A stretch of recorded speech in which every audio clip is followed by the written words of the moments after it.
আমি থাকতে পারবো না। ভাই আপনি এটা মেনে নেন, যা হয়েছে হয়ে গেছে। আমরা বুঝতে পারি নাই যে এইভাবে কিছু একটা ঘটে যাবে। আমাকে মাফ করে দাও, ভুল হয়ে গেছে। ক্ষমা করে।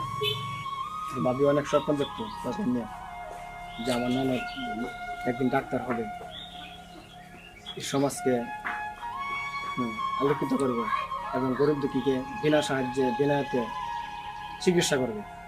আচ্ছা সব তুই মাটির সাথে তুলে মিশে করে দিলি। আচ্ছা যাও, অত কথা বলো না, ভুল করে ফেলছি, এখন আর কিছু করার নেই। ঠিক আছে, আমরা এই বিয়ে মানি না, আবার নতুন করে তোমাদেরকে বিয়ে দিতে চাই। ঠিক আছে, ওদেরকে নিয়ে ঘরে যাও। আচ্ছা ঠিক আছে। আমি বাবাকে দেখি মানে কি করতে পারি। আচ্ছা আসো। কি করা যায় এখন? মাইনা তো নিতে হবে, কিন্তু এই সমাজকে আমি কিভাবে বুঝাবো? সমাজ তো আমাকে অনেক কিছু বলবে যে তোর বোন এরকম একটা কাজ করছে। যাই হোক, বাড়িতে যাই, যাই বাবাকে বলি, দেখি মানে কি করতে পারি।